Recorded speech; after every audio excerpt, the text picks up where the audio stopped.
And that means we're going to the remote session. And the first participant, let's see, will be Courtney LAZORE. Courtney, we do have you here. Can you try to speak? Yes, hello?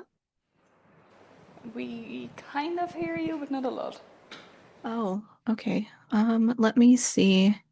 Yes, perfect. We hear Can you you. hear? Okay. Yeah. Hopefully All it's right. picking up Then the right microphone. okay. Well, since everything is set, Courtney, please take it away. Yeah, thank you so much. Hello, everyone. My name is Courtney LAZORE. I'm presenting my work titled Leaving Teyvat, Gendered Expectations and Exit Discourses. So what drives players to quit a game they've invested significant time, money, and effort into? Even as one of the most successful and well-known gacha games, Genshin Impact has not been immune to player criticisms. Particularly after the release of Natlan expansion, players have openly expressed dissatisfaction with the game's direction, lack of representation, and potential for cultural appropriation. While I browsed public discourses of Natlan, I noticed that quite a few players were mentioning the transition to another gacha game called Love in Deep Space. That observation prompted this research, which shows how player exit functions as a meaningful form of practice and critique. Rather than rejecting gacha games or quitting due to economic reasons, the data I will discuss here shows us the significance of effective investment in games with a particular focus on gendered representations. So I'm assuming we're all mostly familiar with Genshin by now. So just in case you haven't heard of Love in Deep Space, it is described as a 3D otome game that combines visual novel elements with gacha mechanics, mini games, photo booth features, and combat. The game was released in January 2024 and in 2025 reached 50 million registered users. While not as massive as Genshin Impact, it has been quite popular worldwide. And to give us some background here, Game Studies has long recognized that what players do outside of the game world matters to the study of play. For example, T.L. Taylor's Play Between Worlds discusses how extra game spaces, such as online discussion boards and fan-organized contexts, are an integral part of the player experience. Social media sites and Reddit have also been established as rich sources of qualitative research online through methods such as Cosenet's ethnography or Heinz digital ethnography. While my study doesn't rely on ethnographic methodology, it does draw on these frameworks that treat Reddit as a meaningful space for player practice, interaction, and critique. Prior research on players leaving games has often focused on contexts that are not player-initiated, such as game shutdowns and network quality. Negative player experiences have also been examined, including leaving games due to addiction. But there's less focus on the player-initiated quitting or disengagement. One study by Ho et al. Applied migration theory to players switching between MMORPGs, and they found that players were more strongly influenced by the appeal of new games and existing investments in current games rather than dissatisfaction with the current game alone. Additionally, one longitudinal study on game design and player retention by Straat and Verhagen looked at how player interest in a specific game declines over time. Players reported frustrations related to opaque reward systems, diminishing appeal, repetitive gameplay, and narrative coherence. Building on this work, I aim to center the lived experiences of players who intentionally quit or disengage from a game as a meaningful form of critique. So for this study, I conducted a qualitative thematic analysis of a Reddit thread focused on players leaving Genshin Impact for Love in Deep Space. The original post was published in early 2025, and I recollected the comments in January 2026 just to ensure no comments were missed. At the time of collection, the post had received over 2,000 upvotes with an upvote ratio of 95%. The thread contained approximately 400 comments, and for this analysis, I coded 254 of those comments, including the original post. I removed comments that were off topic. While the demographics of this sample are not available since it's drawn from a public Reddit post and thread, many participants did self-identify as women. Only one commenter self-identified as male, and this analysis treats the data set as predominantly reflective of female player or non-male player perspectives while acknowledging that this cannot be fully confirmed. The study does not treat data as representative of all Genshin Impact players. Instead, my approach is to treat the Reddit thread as an example of an extra game space where players congregate to express critique and opinions. In this context, quitting Genshin is understood as meaningful player practice rather than solely a private decision. So to start with my themes, this is a brief overview of what I ended up with. The themes include narrative breakdown, burnout, external friction, reorientation and reallocation, and gendered representation.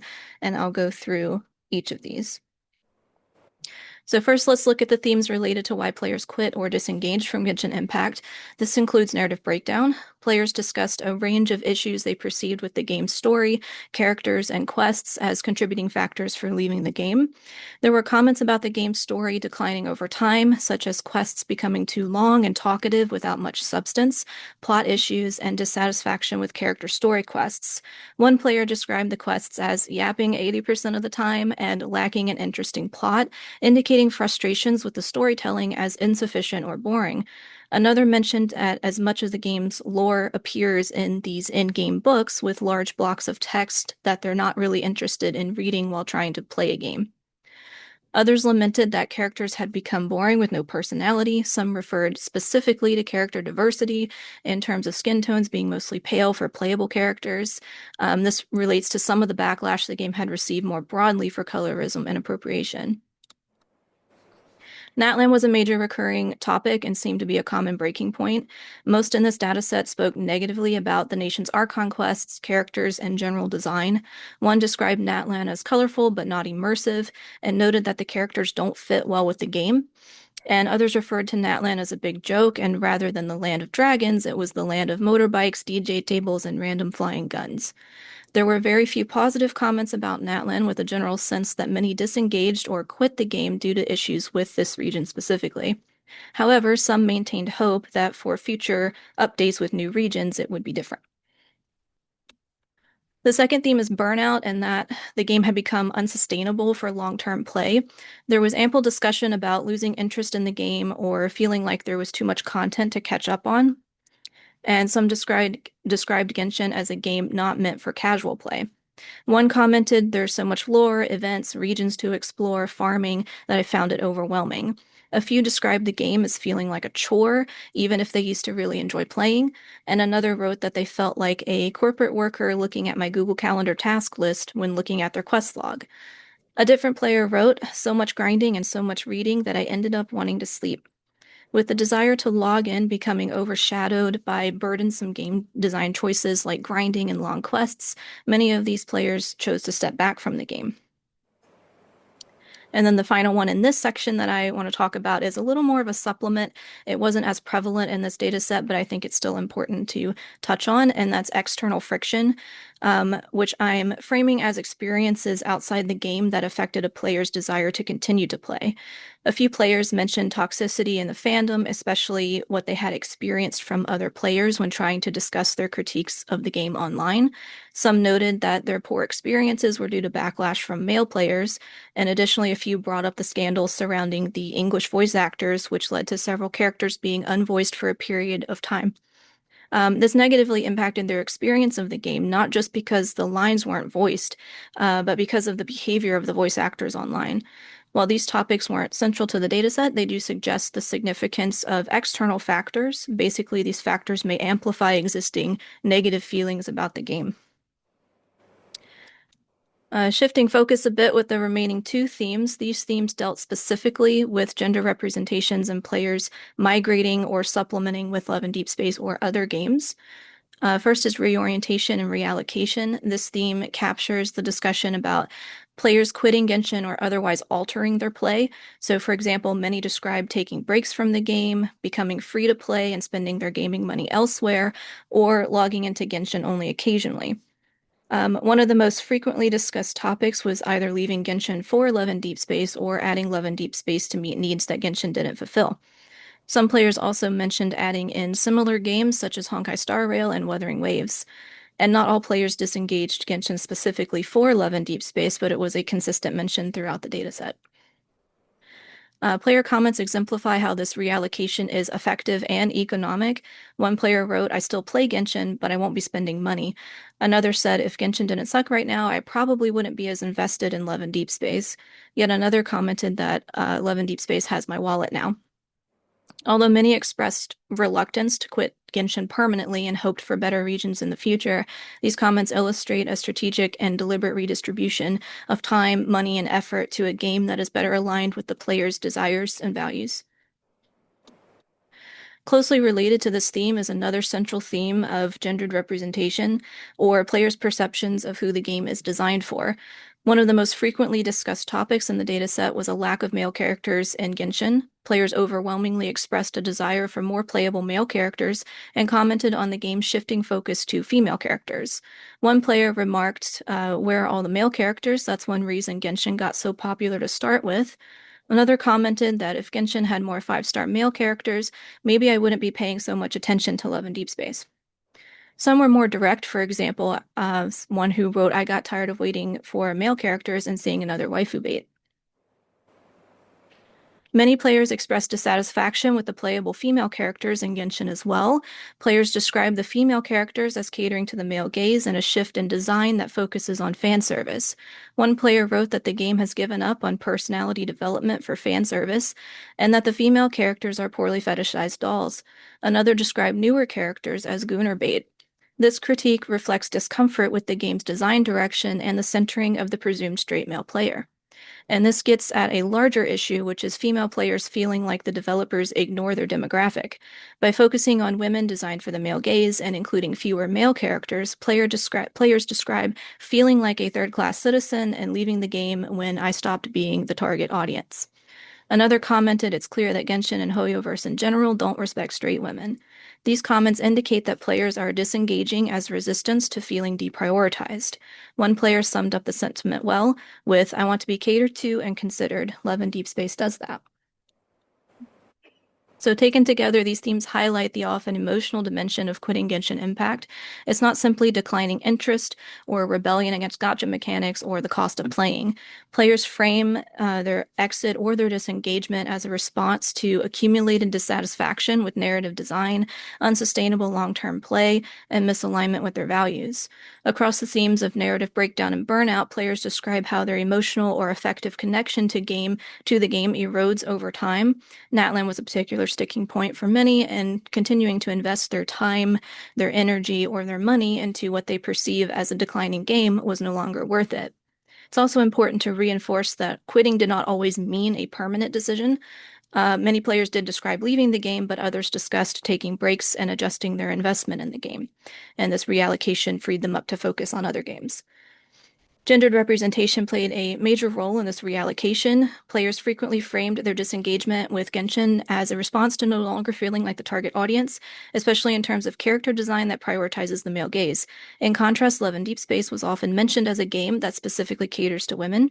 Moving to this game or adding it as a supplement reinforces the significance of players' effective investment in games for long-term play.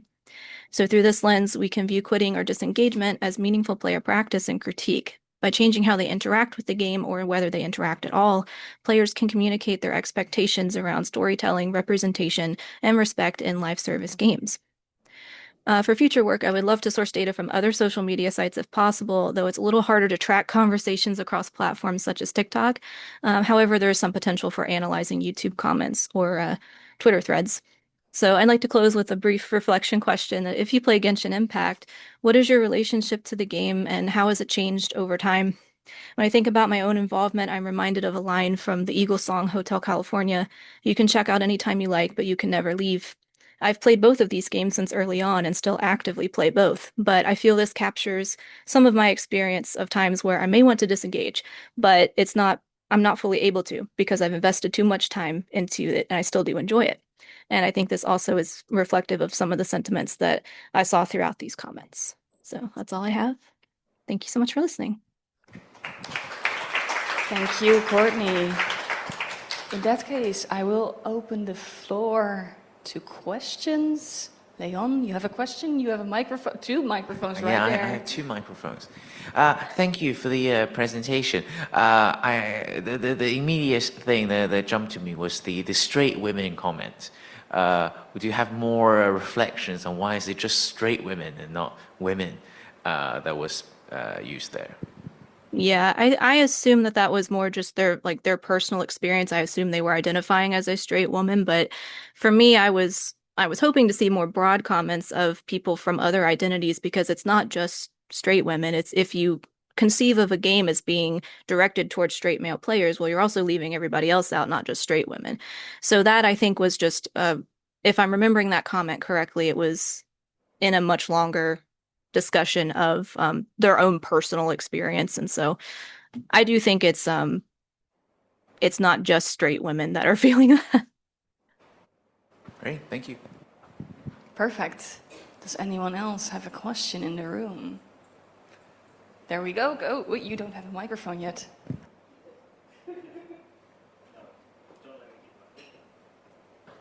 Don't let me keep the microphone. Yeah, it's really interesting to see this like community narrative emerging of like Genshin used to be good and now it's bad, but like lots of these elements about like the lack of male characters, like specific like the characters designed around women, right? These were like these problems that were there from the very beginning of the game, right? Like, so why did you see any like reasoning for why this has emerged as like a narrative now? Like, is there something that's making players have this like shift in opinion, or is this just like how the community like shifts and changes over time, right? Yeah. And of course, keep in mind, this was just one like set of Reddit comments. I'm sure there's much more broader discussions out there, but I think from this data specifically, it sounded like most people kind of perceived an early game as being better, as being different. And then somehow once Natlan came out, it just downhill.